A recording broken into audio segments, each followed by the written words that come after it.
Vamos a escuchar ahora Gracias. al colega Armando Hugo Suárez del Instituto Superior del Profesorado Provincial número 1, Santiago del Estero. Su trabajo se denomina El normalismo en la gestión del Consejo General de Educación en Santiago del Estero entre los años 1898-1901. Bienvenido, profesor Suárez, tiene usted la palabra. Buenos días, ¿cómo están? Gracias, Elvira, gracias, Mirta. Muchas gracias a los compañeras que están presentes. En principio es un inmenso placer, ¿no? Poder encontrarnos desde tan amplios territorios y espacios. Nosotros casi vecinos, ¿no? Santiago con Catamarca, pero ahí veía a los compañeros de La Pampa. Así que las posibilidades que nos dan hoy, estas cuestiones que nos están dejando tal vez el periodo de aislamiento y encontrarnos en la distancia y compartir estas experiencias.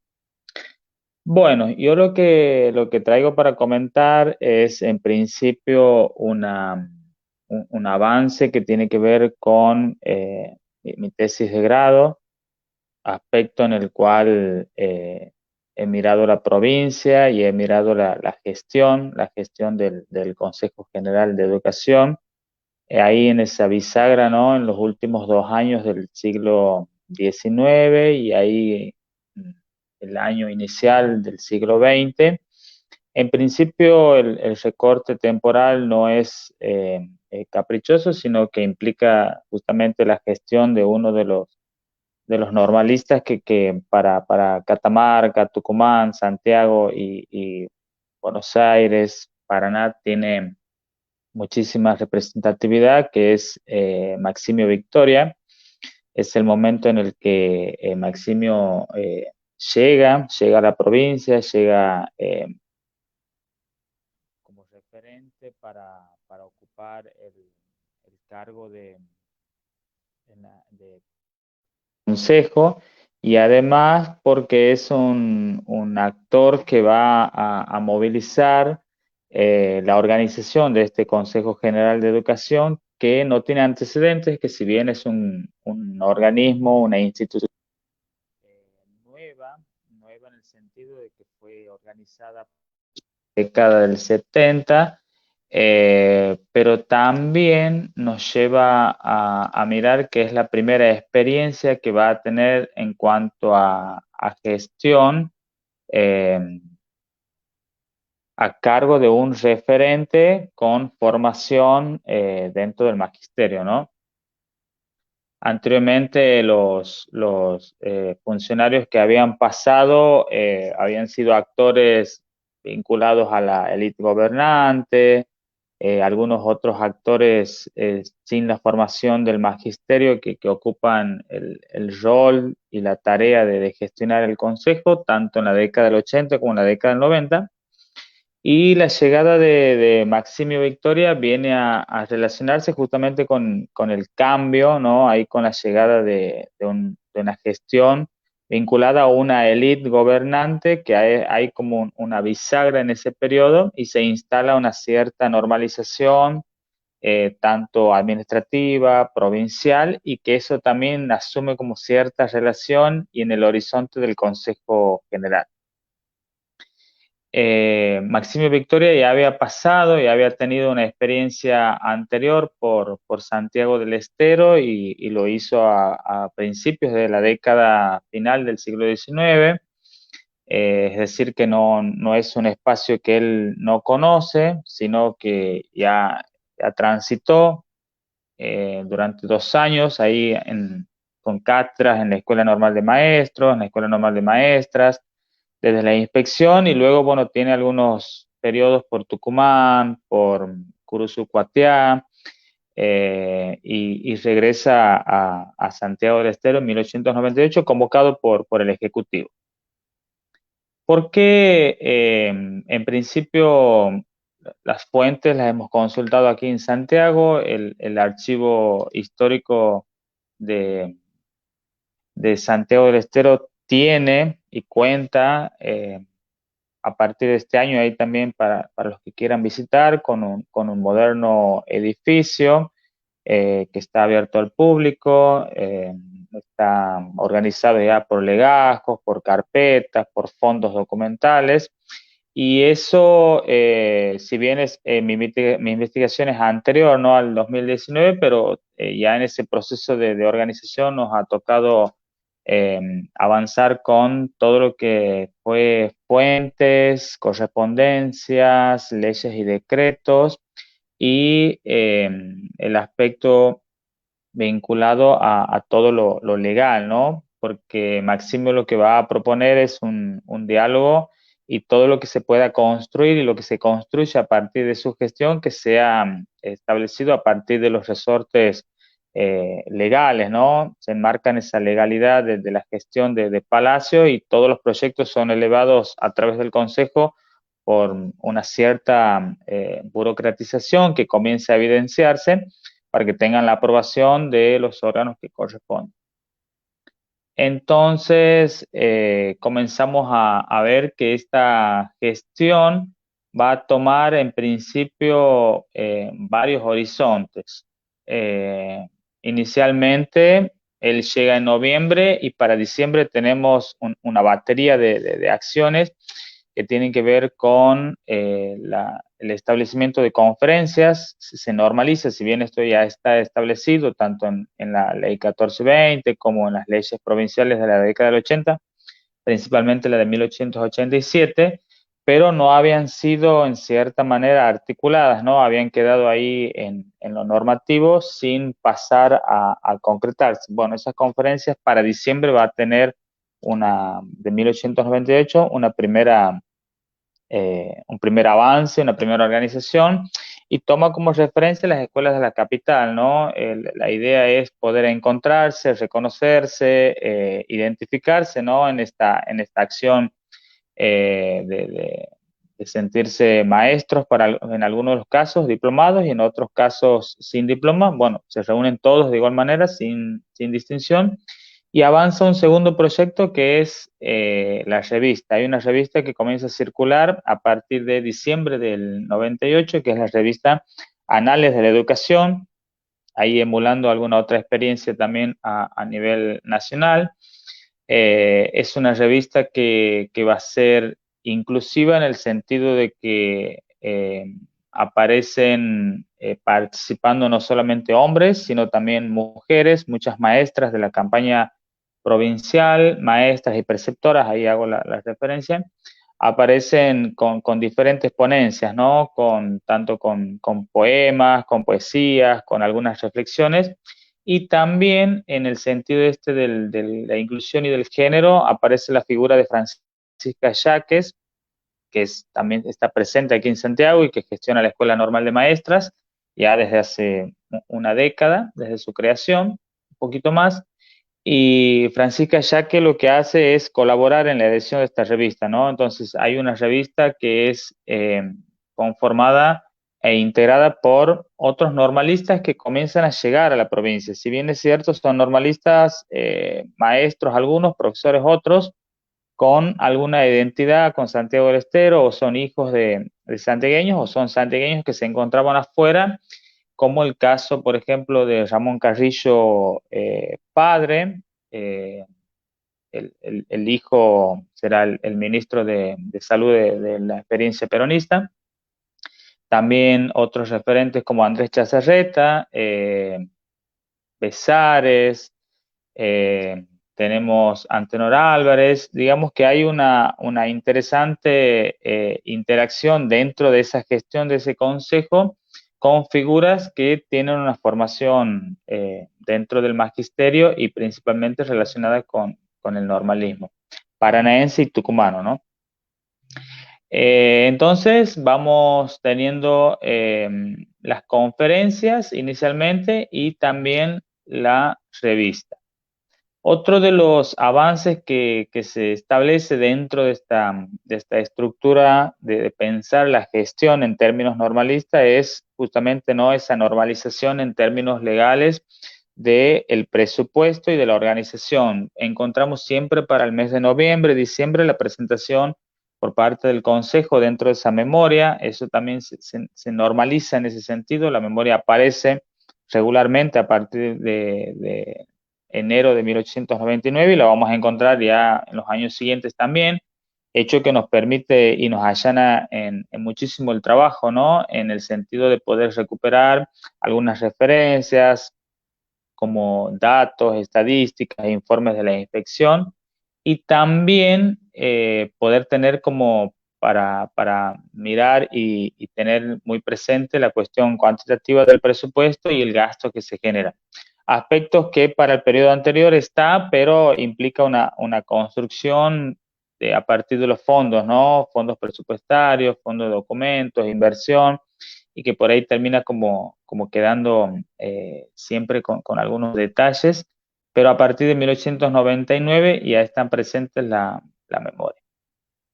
Un dato que marco es la llegada de Maxim va a ser fuertemente rechazada. Santiago del Estero tiene una presencia fuerte de la iglesia para este momento. Hay un sector conservador que en cierta manera retoma la situación que había pasado Victoria en Tucumán. Victoria es exonerado en Tucumán por ser considerado masón. Paradójicamente, ¿no? El Tucumán de donde él es oriundo. Y vuelve sobre esa referencia de ese episodio en Tucumán, la prensa local, la prensa del diario el Liberal, lo digo liberal entre comillas, que el día miércoles cumplió un aniversario más, es uno de los periódicos que todavía está presente en la provincia, y retoma este episodio de Tucumán y generan como una cierta proclama, ¿no? Denunciando ahí al gobierno, denunciando al Consejo de que ha incorporado y ha puesto en práctica a un actor vinculado con algunos principios como parecieran contradictorios con lo que plantea la Iglesia para ese momento, ¿no?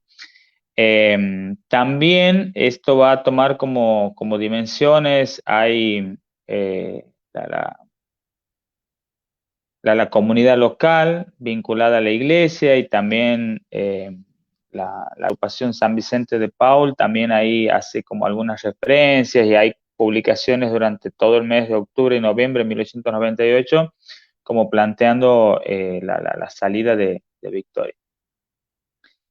En agosto del 99, ya casi a un año de su gestión, es presentado el proyecto, el primer proyecto en este sentido en cuanto a la organización de los planes de estudio. Santiago hasta ese momento venía funcionando, sus escuelas primarias habían funcionado bajo cierta regularidad, lo digo entre comillas, pero con la ausencia de un plan de estudio, ¿no? Esto de dejar como establecido la gradualidad en principio, pero también la cuestión conceptual, los contenidos y qué implicaba mirar en las escuelas elementales y en las escuelas superiores. Bueno, eso estaba muy librado al azar y había como una cierta vacancia. Bueno, a partir de este plan general de estudios presentado en agosto del 99, Santiago logra, en alguna manera, desde lo normativo lo planteo, logra sortear esta situación y encontrar como una cierta marcha de regularidad en las escuelas, tanto elementales como superiores.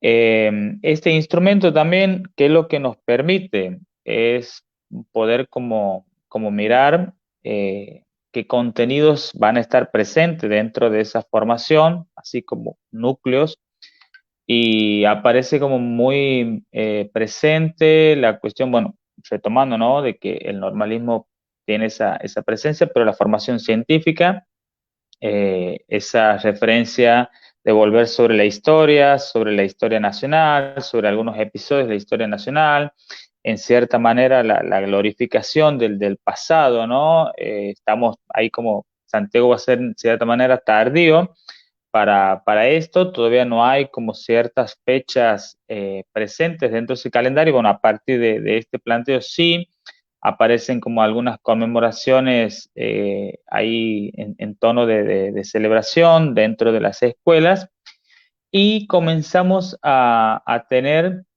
dentro de este plan, voy como enumerando, ¿no? Las conferencias, la revista, el presupuesto y el plan, la idea de poder avanzar sobre la campaña, sobre el interior provincial con la construcción de edificios, podríamos decirlo entre comillas, modernos, ¿no? Por ahí dejar de lado los viejos, las viejas escuelas rancho, que va a ser una deuda todavía hasta mediados de la década de- del 50, ya en el siglo XX.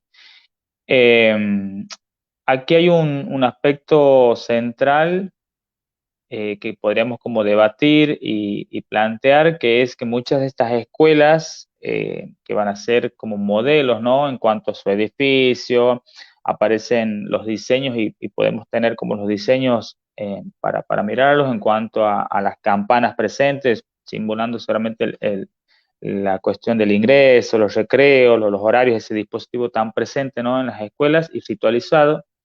Pero también esto de la ventilación aparece, recordemos que Santiago va para este momento a empezar a tener muchísima presencia de paludismo, del chucho, y comienzan en ese sentido algunas aproximaciones de ese higienismo con escuelas con ventanas muy amplias, que permitan ventilar, iluminar los ambientes, patios bien amplios, pero lo complejo de esto es que las escuelas van a ser ubicadas, en principio, ¿no? En lugares donde eh, tengan cierta visibilidad en el sentido de que comienzan a ser ubicadas dentro de los lugares que comienzan a tomar como cierta eh, participación en esta ramificación territorial y en este crecimiento territorial que va teniendo la provincia a partir de la llegada de los ramales del ferrocarril.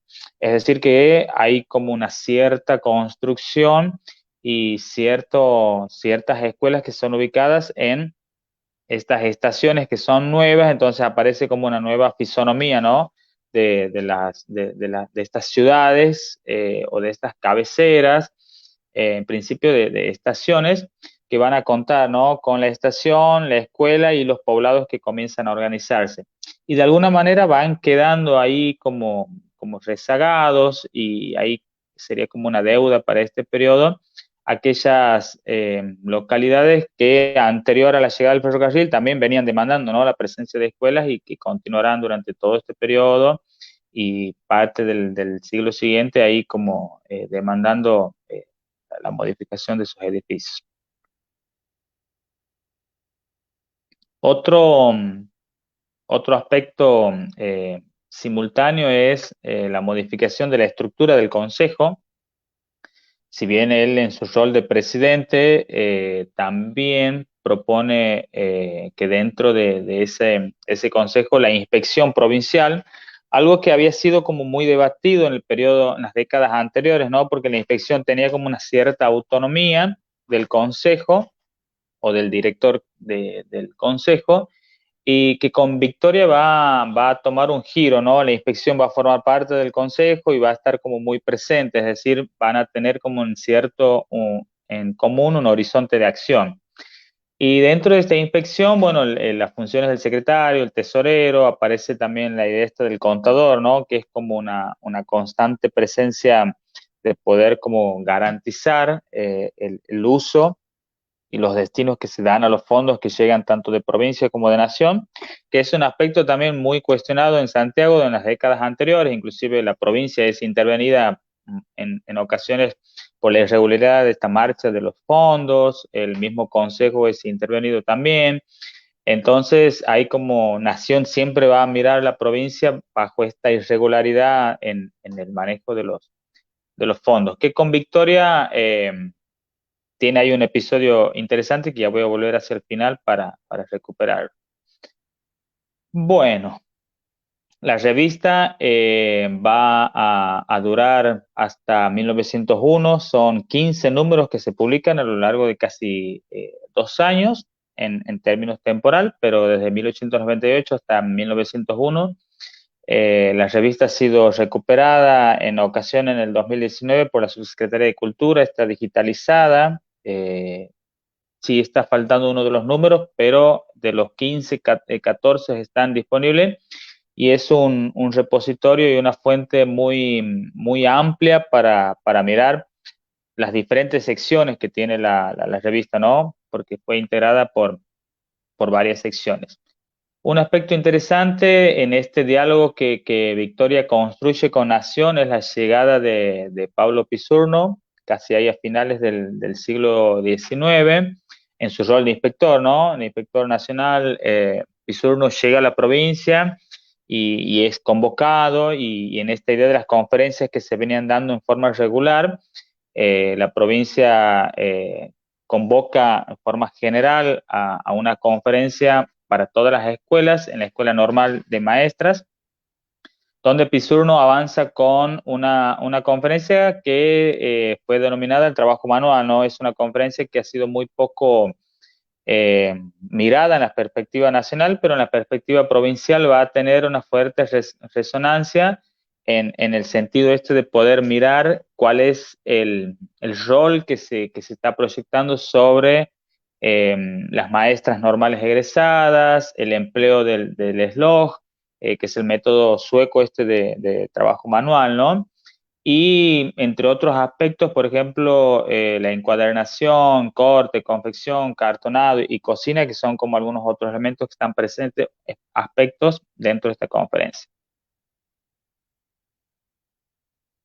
Bueno, para ir cerrando, Santiago participa en el Congreso Pedagógico del año 1900, participa tanto Maximio defendiendo y presentando de alguna manera este proyecto de reforma. Su ponencia en este congreso es el Consejo de Educación, es decir, que lleva como a presentar ante Nación lo que se había generado en la provincia, y también es acompañada por Francisca Yaques, que también, si bien es cierto, acompaña desde la Escuela Normal de Maestras. Francisca había tenido previo a esto algunas otras intervenciones por fuera de la provincia, así que también ahí seguramente participa en relación a ello. Por último, algo que quería plantear es en este sentido de los fondos. Hay un episodio complejo que es dentro de esta gestión, dentro de este normalismo impregnado en la organización de este consejo, se construye y se denuncia una cierta defraudación por parte del secretario del Consejo General de Educación ahí para 1900 de ciertos acuerdos en el beneficio de la construcción de algunas escuelas, ¿no? El complejo debate de la obra pública presente y la defraudación por parte del secretario que inicia un proceso de sumario, y este sumario va a terminar paradójicamente con la prisión de Maximio Victoria. Renuncia al gobernador Dalmacio Palacio en junio de 1901 para ocupar banca en el Poder Judicial de la Nación, y tal vez Victoria queda ahí sin el apoyo de esta gestión y va a pasar unos meses en prisión, ¿no? Bueno, desde la prisión Maximio escribe algunas semblanzas, produce algunos artículos. Luego de esta salida de su liberación, que va a tener como un tiempo ahí interesante para que sea como resuelta su liberación, interviene la Corte Suprema y se logra como definir en cierta manera, el sumario y la responsabilidad del secretario, y no tanto la de él, en el sentido de que era el presidente, ¿no?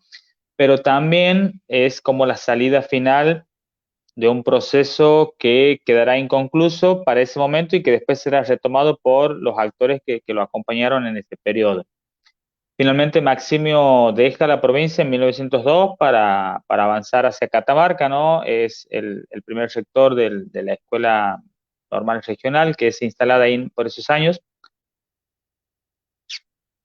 y no tenemos más visitas ni regreso de Victoria a la provincia luego de este final casi complejo, ¿no? Bueno, yo para cerrar eso me encuentro avanzando en la reconstrucción de esta tan amplia biografía. Me quedan por ahí pendiente visitar Catamarca y recuperar sus experiencias y sus estadías y Curuzucuatea, que es como otro periodo también, pero en algún momento terminaremos esta reconstrucción de su biografía y de su accionar y también poder como darlo a conocer. Muchas gracias. Muchas gracias, profesor Suárez. Muy interesante su trabajo y los aportes para este periodo. Muchas gracias.